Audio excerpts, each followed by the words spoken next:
Finally, the words poured forth. As I spoke, the despair that I'd held off for so long finally caved in on me. I have nothing to bring you, Socrates. I am still lost, no closer to the gate than I was when we first met. I've failed you, and life has failed me. Life has broken my heart. He was jubilant. Yes. Your heart has been broken, Dan. Broken open to reveal the gate, shining within. It's the only place you haven't looked. Open your eyes, buffoon, you've almost arrived. Confused and frustrated, I could only sit there helplessly. She reassured me. You're almost ready, you're very close. I pounced on his words eagerly. Close to what? To the end. Fear crept up my spine for a moment. I crawled quickly into my sleeping bag, and Socrates unrolled his. My last impression that night was of my teacher's eyes, shining, as if he were looking through me, through the fire, into another world. In the first direct rays of the morning sun, Socrates was already up, sitting over by a nearby stream. I joined him for a while in silence, tossing pebbles into the running water, and listening to the plop. Silent, he turned and watched me closely. That night, after a carefree day of hiking, swimming, and sunning, Socrates told me that he wanted to hear about everything I could remember feeling since I had seen him. I talked for 3 days and 3 nights. I'd exhausted my store of memories. Socrates had hardly spoken the whole time, except to ask a brief question. Just after the sun had set, he motioned for me to join him by the fire. We sat very still, the old warrior and I, our legs crossed on the soft earth, high in the Sierra Nevadas. Socrates, all my illusions have shattered, but there seems nothing left to take her place.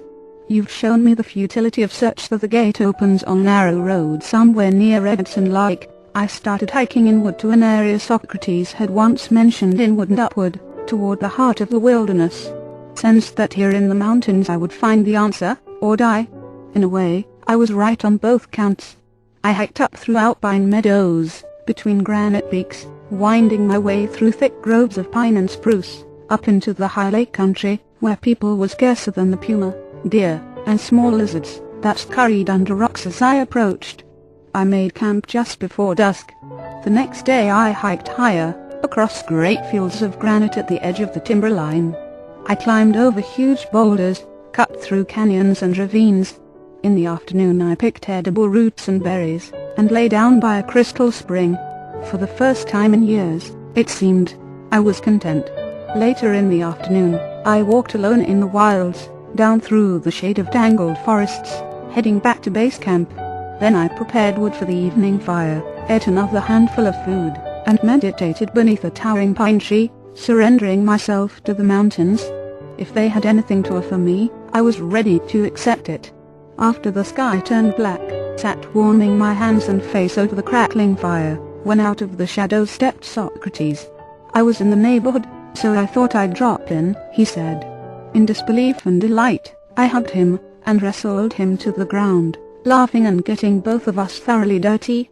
We brushed ourselves off and sat by the fire. You look almost the same, old warrior, not a year over 100. He did look older, but his grey speckled eyes still had that twinkle. Sock wanted me to tell him everything I remember feeling since the day I met him. I went on for 3 days and 3 nights. I'd exhausted my store of memories. He motioned for me to join him by the fire. Socrates, you have shown me the futility of searching, but what about the way of the peaceful warrior? Isn't that a path, a search?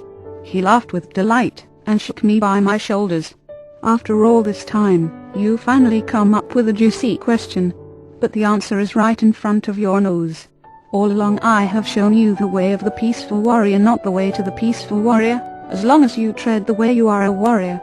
These past 8 years you have abandoned your warriorship, so you could search for it. But the way is now. It always has been. What do I do then, now? Where do I go from here? Who cares? He yelled gleefully. A fool is happy when his cravings are satisfied. A warrior is happy without reason. That's what makes happiness the ultimate discipline. Above all else I have taught you. As we climbed into our sleeping bags once more, Sock's face shone at me in the red glow of the fire.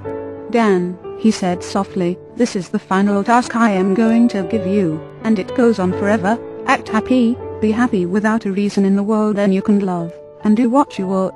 I was growing drowsy. As my eyes closed, I said softly, "But Socrates, some things and people are very difficult to love. It seems impossible to always be happy." "Nevertheless, Dan, that is what it means to be a warrior. I am not telling you how to be happy, you see, I am just telling you to be happy." With these final words, I slept. Socrates shook me gently awake just after dawn. "We have a long hike ahead," he said. Soon we set off into the high country. The only sign of Soc's age or susceptible heart was the slowed pace of his climb. Once again I was reminded of my teacher's vulnerability and his sacrifice. I could never again take my time with him for granted. As we climbed higher, I remembered a strange story that I had never understood until now. A saintly woman was walking along the edge of a cliff. Several hundred feet below her, she saw a dead mother lion, surrounded by crying cubs.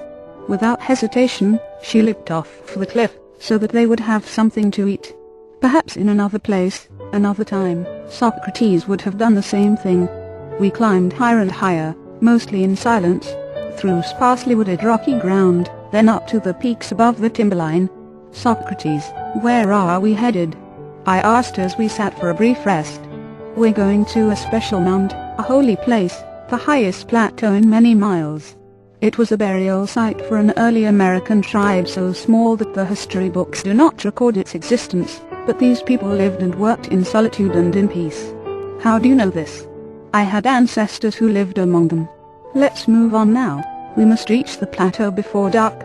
At this point I was willing to trust Socrates with anything, yet I had an unsettling feeling that I was in grave danger, and that he wasn't telling me something.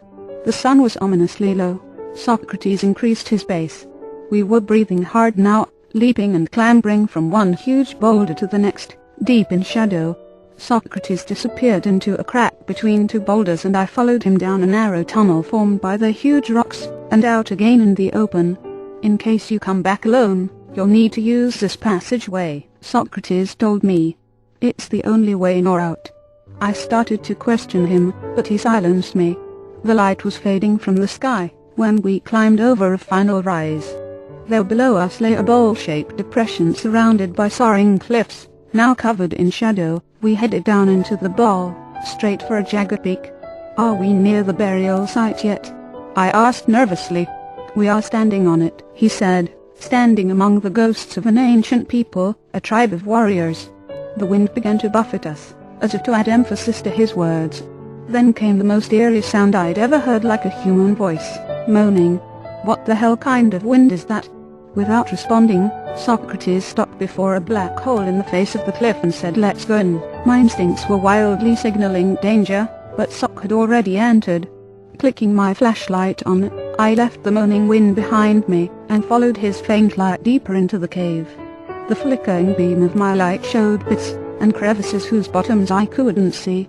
"Soc, I don't like being buried this far back in the mountain."